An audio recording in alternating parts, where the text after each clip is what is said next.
Okay.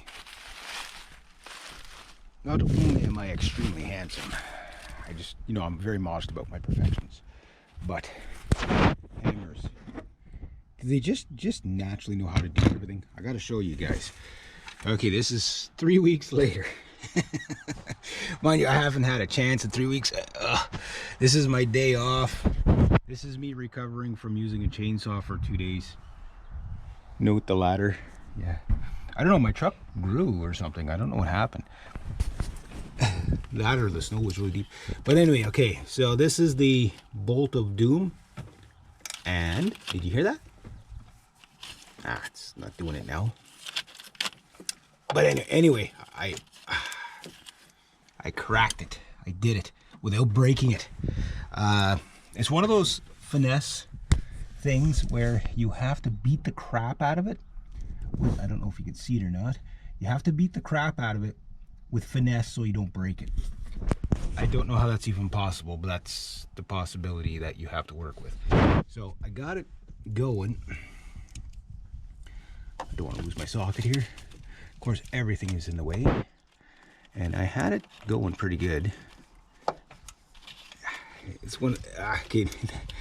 Well, if it's that loose, I should be able to take it out by hand. It's probably just tight enough that I can't take it out by hand, but just loose enough that it won't, oh yeah, okay, yeah, right on, oh, pinch those fingertips. Pinch. Okay. Anyway, try not to rip any wires or anything. But anyway, yeah, just getting that, it's stuck again. But it's almost halfway out, so the fuel rail bolt of doom is now conquered. Flawless victory. End him. Yeah. Cage. There you go. That's the sound I want to hear. It does it for like one. And then back to the fingers. See how, okay. It's jammed again. Back to the ratchet.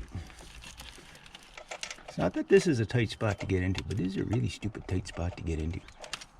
And you're on that angle where you could strip the head of the bolt so easy.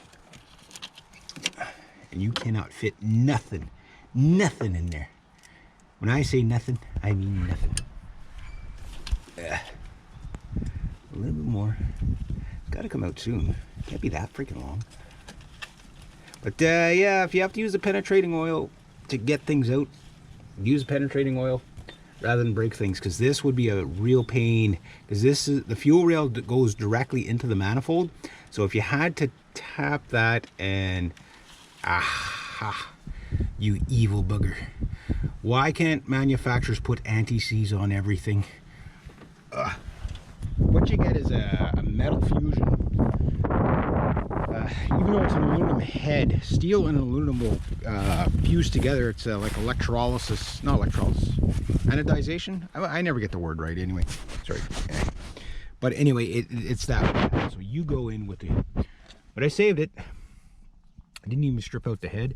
Didn't even break my ratchet. Although I did have to hammer on him. I put a scratch on my poor little ratchet. But it's all for a good cause. We'll put these with the other ones.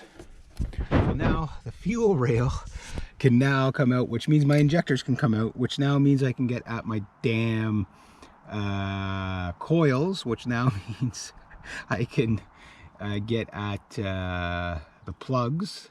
I might have to remove some more stuff to get at the plugs. I'll see what I can get away with, because like it's one of those things that your ratchet has to be dead on straight or you strip something, especially when it's like that. So try to hold this thing dead on and tap it with a hammer without it slipping off and stripping it, because once you strip something like that, it's just like a 3-minute job is one broken bolt away from becoming a 3-week job. But I hear you. Ow! Hit my head. Let me show you. If I don't knock myself out in the process, this stuff is what I soaked it with. This stuff, they're not paying me. They got to pay me for this kind of. This stuff, it works good. That and honey glue. I just keep it under there so it doesn't get too hot and explode in my truck. Ooh, my door trim fell down. Whoops. You might find this hard to believe, but there's a few repairs extra that I may have to do to this truck. Just a few. But look what I found. Rumble, rumble. My uncle kept the the slip on. How cool is that? I'll put it back on. Flowmaster. It's not flowing right now, but yeah, I'll clean this up. I'll put that back on. Yeah, I'll put that back on. So I'm just happy to get that one bolt. That one bolt like made my day. But again, this is gonna be a really long project. Some of you are probably saying it's been months. It has been months since I started this, and I've gotten that far. But I don't work on it every day. Like when you see these videos, you have to understand, like some people are still seeing me videos of me working on this thing while I'm standing in the snow. As literally the snow was up to here, so I was standing up here. Now I'm like, hey, I got short again, and the tires are flat on this side. So it's like, this is when this truck gets out on the pavement with these big beasts on here, that's gonna be a really tall truck. Like, it doesn't look tall, but it's actually taller than what it looks. This is a really nice stance of the truck too. You know, it's got the side step. A lot of scratches. Once I get it all fixed up, you guys will be like, woo. Yeah, woo. You'll be making that sound. So I guess the next thing for me to do, before I get ahead of myself, is make my gasket, put the throttle body back on, the throttle and all that's good stuff. Depressurize the fuel rail. I'll show you how you do that. Every fuel rail is probably going to have something like this. Now, somebody asked me, said, Reg, when you're working on these bolts, try tightening them, then loosening. I did that many times. I do that with every bolt, and I always kind of give it a bit of a tighten, then I try to, but you don't want to over tight, because if you do that, you'll just snap the head off the bolt. Like I say, if you had to Healy coil that, tap that out, that'd be real. This one would be hard enough, let alone way back in there, right? So the fuel rail is ready to come off, but before you can take the fuel rail off, there is a see that little tab thing? I'll just I don't know how good. Okay, but you're gonna, but just anyway, that thing comes off a lot easier than what mine will. And there's like a little air valve in there, and it just basically depressurizes the fuel valve. But something that I was thinking was, one of the probably idling problems I have could be a fuel rail doesn't have adequate pressure in it, because maybe my fuel pump is not working right. I don't know, or maybe I got a leak somewhere, which would explain when you jam on the gas, or not jam on, but you accelerate, that you get that tut, tut, tut, tut, kind of like a bog out. Mind you, it could be a whole bunch of things, but at least now I'm at that stage where I can start getting the injectors out and seeing how bad they are. They're pretty cruddy looking, but I'll get to it. I'll try to see how much I can get done today, but I should work on the other truck over there, because it's a bit more of a priority. Oh, there's Gazoo out there hunting. He's just kind of sitting there, standing there going, I think I'm going to eat a bird or something later. Yeah, he doesn't move too much.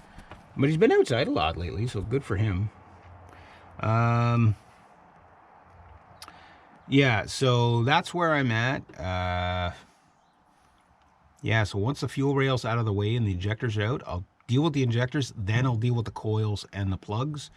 And I gotta go all the way back there for that last plug. It is, how far back? You're not that far back. You're not that, it is that far back. I gotta move this thing then. Son of a. One of these hoses at least. Yeah, because the same thing, like, yeah, I just don't want to risk stripping a plug. Who knows, they could be original plugs in here. So I don't think they would be, but you never know. So anyway, that's good anyway. So the fuel rail is ready to come out.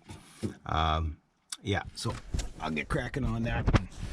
When I get around to it, I'll show you. There you go. Have a great day, eh?